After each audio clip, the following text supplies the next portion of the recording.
Hello, loyal fans and subscribers, Ninamori Fanboy here. If you still haven't heard the news, our suspicions were correct, and the Pokemon Company, Game Freak, Nintendo, whoever, confirmed that they are indeed remaking Ruby and Sapphire as Omega Ruby and Alpha Sapphire. Still haven't gotten the names down yet because they don't fit well in my opinion, but they're coming out in November, and that tells me they're probably releasing Gen 7 in December. So while there's still time, I've decided I'm going to make a list of my top 10 favorite Gen 6 Pokemon and my top 10 favorite Mega Evolution Pokemon before, Gen 7 comes this December. So, let's get started. Number 10, Aval. Yet another defensive ice type, which gives it kind of an immediate disadvantage at existing. It's got incredible physical defense. I don't think it's got great HP or special defense, which is also not good. It gets Curse, I think, so you can boost its already massive defense and okay attack, I think. Although I might think it might supposed to be physical. I don't know. I haven't used one yet, but I'm planning on using one hopefully in the future. Although, like I said, it is kind of limited, which is why it's so low on the list. But it is a very cool Pokemon. I always enjoy ice types a lot, and this is one of the few from this generation. So, yeah. Number 9. This thing that I can't pronounce. The first time I saw it, which I'm guessing was in the Elite Four against the Dragon Trainer Drazna, I believe her name is. I don't think it's the first one she sends out, and I didn't know what type it was. I thought it might have been poison. I don't know why. I must have thought Drifblit was a water type or something, because, it's obviously based off of a seahorse, or, yes, kind of, maybe. Not as much as horsey, but it's still, there's definitely sea creature qualities to it, which made me, I guess, think it was water type, because I remember using a grass attack on it, and it being double not very, and I was like, what is happening? Then I realized it was dragon poison, and I've kind of liked it ever since, kind of not. It's definitely a cool design, but I don't know if I'll ever get around to using it. I hope I do, but you never know. Number 8. Novell. Although he's a pretty common typing of dragon flying, and he's not Salamence, which is my favorite of those two combinations, he's definitely very cool. And he's also, since he's a bat, he gets compared to Crobat a lot, favorably of course, because not too many people like Crobat. But I do like Crobat, so therefore that I'm automatically not supposed to like Novell, but I do, kind of. He's lacking in power, but he's got great speed, so I might try to use him once, but I'm not sure if I'll be able to. I hope I can, because he's definitely cool. He's got that cool factor. I've never found a picture of him that wasn't cool. I like his design more than his usability, which means I'll probably use him, because that's how I roll. Number 7. Carbink. I know a lot of people probably are getting more excited about Carbink because Deonchi, whatever that thing's called,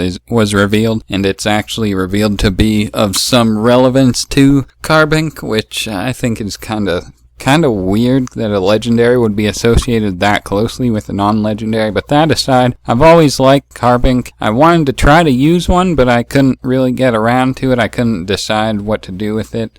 I think it's Fairy Rock, which is a pretty cool typing. It's got great defensive stats, but I think lackluster HP if memory serves. So, like the other defensive guys on this list that I haven't used in battle as of this video, I'm going to have a bit of a struggle coming up with a set to use with it, but I'm going to because I certainly like this Pokemon. Number 6. Aurorus. As I've stated in my Aval description, I do like ice Pokemon, and, I kind of like defensive Pokemon too, but when you combine ice typing and bulk, it doesn't often go well because they don't really mix well, thanks to fighting and fire being very common attack types, and he's part rock, so he gets immediately decimated by any fighting type attack. But I do like his design. I mean, he was the fossil I picked, and when I did evolve him, I'm like, ooh, this thing's cute. I wonder what it's like when it evolves. And when it evolves, it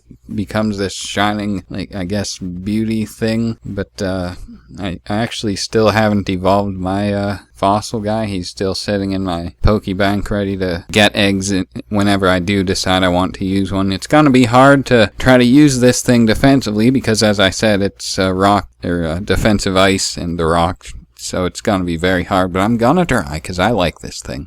Number 5, Diggersby. So I know since now it's been like 3 or like 5, I don't even know, many months since Shofu's made Diggersby one of the most overused memes in Pokemon history. Not only that, but also increasing awareness of his awesomeness. In fact, I would have never known how awesome he was in battle had it not been for, that. But I've liked Diggersby before that, just not as much as I do now, but because there's 2 Diggersbys hanging around in, Lumiose City around the circle-y area where you ride bikes around in a circle and hatch eggs. And there's, and the photo guy's there, what's his name? Phil the photographer. And if you talk to the Diggersby and turn him around, you can actually take a picture of the Diggersby smiling, and I did that, and that was awesome. That really made me like Diggersby. Also, and I put a Bunnelby on my team at the very beginning of my playthrough because it had pickup. So by the time I beat the Elite Four, it was a Diggersby, so that was pretty cool. But now I got so many EV trained, so they're actually pretty awesome. They're great offensively. If you don't know what I'm talking about, should probably stop watching this video and watch, literally any other video, because Diggersby is getting way up there in popularity. Actually, now it might be decreasing because it's like it lost popularity and it's not quite retro yet, but it's almost there, believe me. Number 4, Xerneas. When they released the images of Xerneas and Yveltal, I immediately knew I wanted Xerneas because, I wanted a deer instead of a dragon. I think we all expected Xerneas to be type dragon instead of dark flying. Or, not Xerneas, Yveltal to be dragon. No one knew what type Xerneas would be. I thought he would be grass because they hadn't revealed fairy type yet. So, yeah, I was definitely excited for him, and using one in battle, he's pretty overpowered. He's great mixed attacker. He's got great bulk. Throw one on your team in battle. People that try to use, pretty standard teams that follow Smogon's rules despite not enjoying Smogon. And, you'll be able to survive a +2 earthquake from a Salamence and then hit it hard with a Moonblast, and you'll literally be able to sweep that guy's team because that guy must be a noob or something. I mean, who does that? I mean, anyone that would follow Smogon's rules and not like Smogon's rules, what kind of loser would they? Number 3, Florges. When I first saw this thing, I figured it would be like Xerneas. It would be grass, possibly fairy, because by the time this was revealed, I think fairy type was revealed. So we knew it would be fairy, but I also thought it was type grass. I always thought that when fighting Flabébés and whatever the Flotet. By the time I got around to competitively playing Pokemon X, I figured I discovered I really liked its design and stuff, because it's got out of this world special defense and pretty great special attack too. So I've been using one competitively and it's been great, and I don't see any plans on stopping. And I kinda like how it's got 5 different forms, 10 if you count that each one shiny being different. But I really only like the blue and white ones, which doesn't matter, but it's still kind of cool, I guess. Maybe. Number 2, Trevenant, the grass ghost Pokemon. These 2 types together, and the fact that it's a tree and, a gothic theme thing, everything about its design is amazing. I trained one, named it Darkwood, after me and Luke's series on here, our adventures where we go to some forests, occasionally Darkwood, and it's great.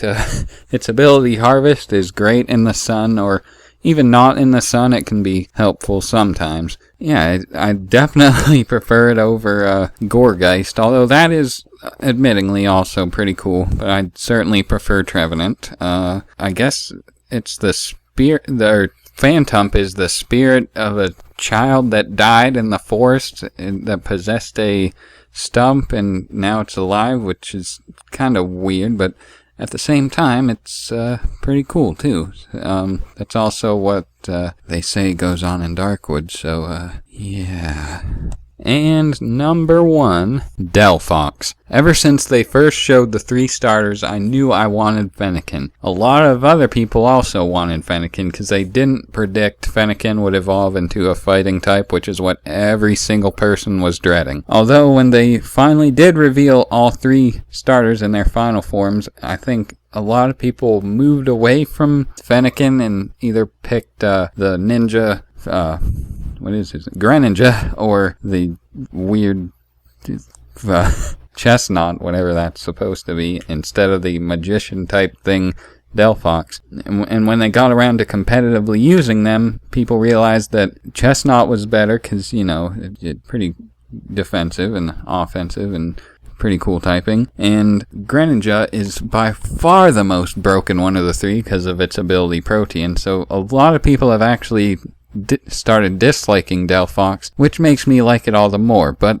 just the fact that it's a fiery magician type thing is way epic and awesome. I still like it. I still use it. I've never used the other 2 starters yet. I don't really have anything against them, but I definitely prefer Delphox entirely. He's definitely my favorite Pokemon of Gen 6. So, yes, this is part 1 of the list. Make sure to check out part 2 for my top 10 favorite Mega Evolutions. So, thank you for watching this video.